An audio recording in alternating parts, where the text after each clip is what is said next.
Hi, wrestling fans. Thanks for clicking the dreaded D-Rose report. Let me get everything out of the way. Hey, Hulk Hogan, who has not appeared at TNA since episode of Impact following Balance for Glory, suggested on Twitter that he will be on hand for January 28th double taping in Wembley Arena, London, England. Said there's going to be some Impact in the UK. Hulkamania's coming. It's running wild, brother, and all his usual cliches. By the way, speaking of TNA, Eric Young underwent surgery on his throat Thursday. Man, this is unbelievable. His 15th operation on his throat since '04. He said on Twitter he plans on working out in the gym today. Man. All right, got a little history lesson here for you. Hey, birthdays today. WWE wrestler Shad Gaspar, 31 years old. Former Stampede star Bruce Hart, 61 years old. One-time IWGP Tag and Junior Heavyweight Champion Tajiro Takahashi, 31 years old, and current WWE wrestler Mason Ryan, 30 years old. Also today would have been the birthday of four-time ECW Tag Team Champion John Kronos, 43 years old. And on this day in 2009, not that long ago, the wrestling world lost four-time WA Tag Team Champion Lanny Keene, better known as Moondog Cujo or Hillbilly Cousin Jr., at the age of just 48 years old. Keenan began his professional wrestling career in '83, moving to the WWF 2 years later, where he became a member of the Hillbilly family. Keenan's tenure was WWE was kind of short after a series of backstage problems rumored to have been sparked by Keenan's drug use. Well, it says abuse, but I don't know whether he abused drugs or just taking them. It's bad enough. Anyway, he got fired. He then flitted through, several promotions, including CWA, AWA, before joining USWA with Moondogs, where he found the biggest success of his career. Near the end of his USWA stint, he received single push as Big Daddy Cypress. And around 1989, Keenan quit the wrestling business, only to return nearly a decade later in Lawler's promotion in Memphis Wrestling, resuming his Moondog gimmick. Keenan died of a heart attack at his hometown in Jamestown, Kentucky. The drugs that get you early, too. Former WWE performer Shelly Martinez appeared with her sister Danielle on this Saturday's episode of Dog Whisperer with Caesar Mallon. The reality show features Mallon working with problem dogs at air 8 o'clock on the National Geographic Wild. That guy needs to come over to my house.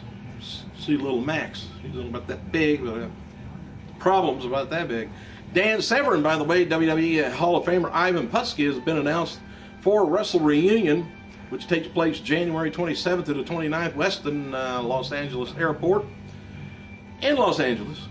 Lanny Poffo, by the way, appeared on a podcast hosted by Steve Wilton and commented about the possibility of Randy Savage being inducted to the Hall of Fame this year. Poffo said he did not hear from WWE after his brother passed away last May, and that he has not heard from them regarding the enshrinement into the Hall of Fame. Lanny claimed last year during an interview that Randy would have only accepted going into the Hall of Fame if Poffo's family, Angelo, Lanny, and Randy, went together like the Von Erichs did. Randy pulled a similar power play in '95 as Angelo was inducted to WCW Hall of Fame as a favor from management. Legendary wrestler announced Gordon Soley objected to Poffo's induction because he did not consider him a notable wrestler. Stephanie McMahon, by the way, is profiled in the latest issue of Entertainment Weekly, which WWE.com says offers a compelling look at the hard work it takes being one of the most powerful and tireless women in entertainment. And regarding the piece, WWE writes, WWE Executive Vice President Creative allows the weekly magazine into her life for a jam-packed 14-hour workday, from dropping two of her daughters off at school with her husband, Executive Vice President Triple H, to discussing Sundance Film Festival plans with WWE Studios, to revealing what she and her father, of course the chairman Vince McMahon, discussed during one-on-one meetings. McMahon gives readers a fascinating peek into the typical business day on Wednesday at her Stamford, Connecticut home-based office. Well, not home. Well, that's where she lives, I guess. Could be home-based.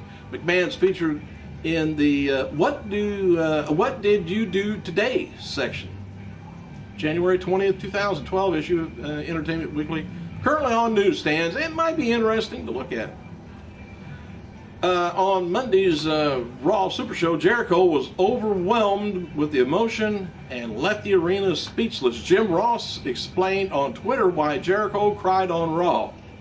I love this explanation. To get you not to like him. All right. Rey Mysterio is going to be appearing in Cincinnati Autorama tomorrow, January 14th at Duke Energy, Cincinnati, Ohio. Rey is going to be appearing from 2 to 4 o'clock. Going to be hell of a line.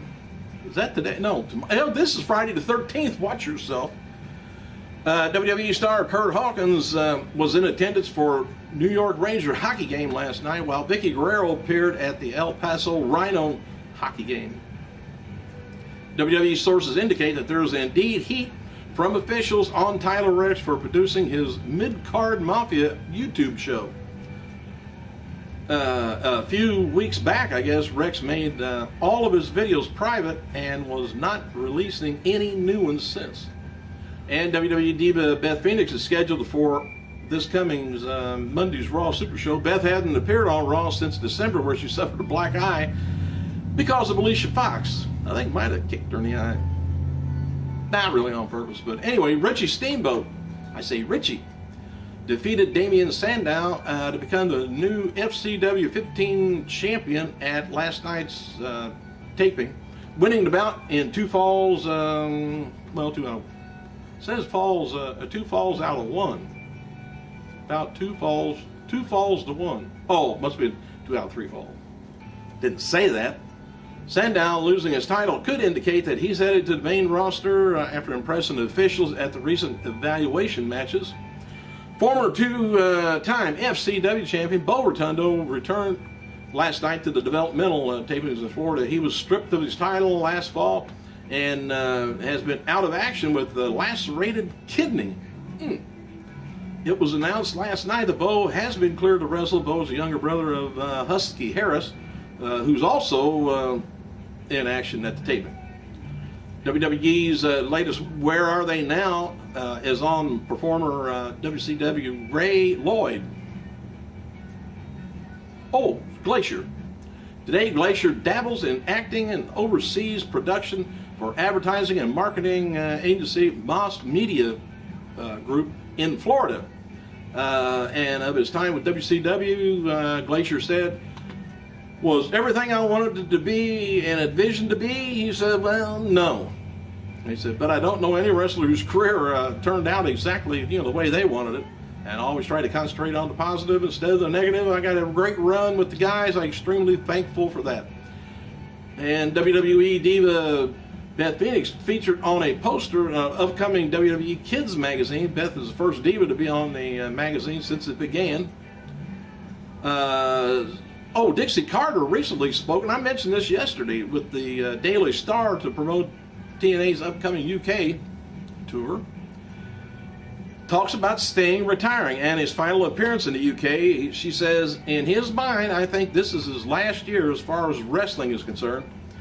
We booked this, and that's the way, he was talking about it, so I played he said, I haven't played there in decades, and before I retire, I need to come back there and wrestle. Based on that, she's saying, barring anything extraordinary, something coming up, should be his last tour over there. And for me, he says it's been great. DIXIE says, I feel it feels very final, and it's going to be an emotional night. And there's a video from a signing in Burlington, North Carolina this week, where Ric Flair says he will be on stage at 2012 WWE Hall of Fame with the Four Horsemen's induction. Doesn't matter what, he's going to be there.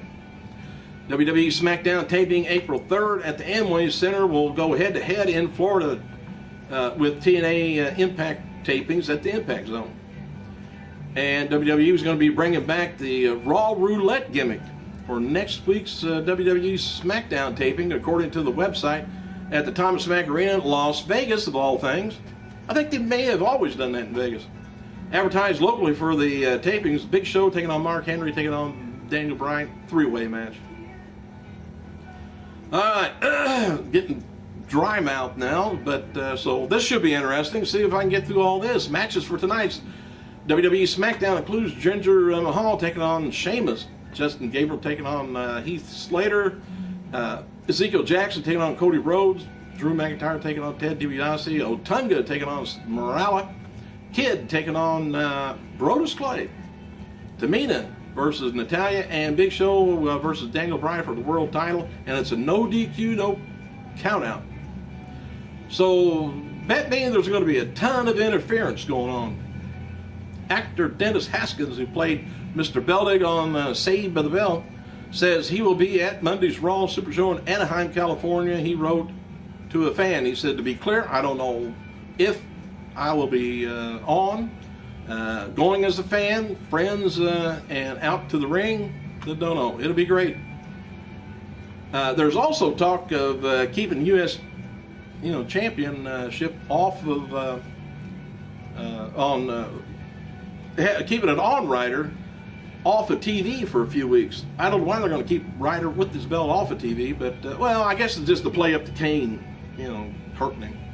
Anyway, Ryder hasn't been tweeting since the attack to keep, with the storyline. Ryder was at Lucasfilms in California yesterday working on some sort of a project there. All right, what else have we got here? Nearly 160,000 people woke up in Connecticut without a job this morning. This Isaac wrote, oh, I know what it is. I didn't skip, my fault, I skipped a line.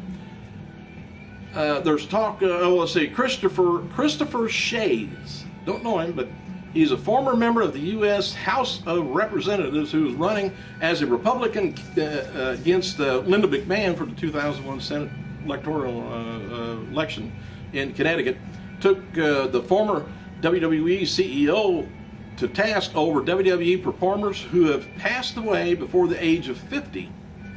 Who she made, part of her campaign narrative on of corporate success and economic prosperity. He says, let's think about it. She got over 41 people, 50 years and younger, who have died in their jobs. That's not quite a record she created, is it? Shay said on Wednesday. In response, Linda says, through a campaign spokesman, Aaron Isaac, released a statement saying that the two-time senator contender is focused on finding solutions for unemployment. No mention made of WWE or numerous wrestling deaths. Nearly 160,000 woke up in Connecticut without a job this morning, Isaac wrote. Linda spent her day talking with folks about her plans to put them back to work. The positive message, Linda's proven record of job creations are exactly why she is endorsed by more than 1,800 hardworking families and small business owners and nearly 130 grassroots leaders amongst the Senate, including 20 Republican state Central Committee members and 60 Republican town committee chairs. Which sounds like to me she's got her work cut for again this year. And if you don't get elected this time, Linda, just kind of go maybe somewhere else. Don't shove yourself down them people's throats. If they don't want you, they don't want you. If they do, they'll vote for you. I don't care how much money you spend. Doesn't matter. Well, I'm off my soapbox now, so hey, thanks for clicking, guys. I gotta go get a drink.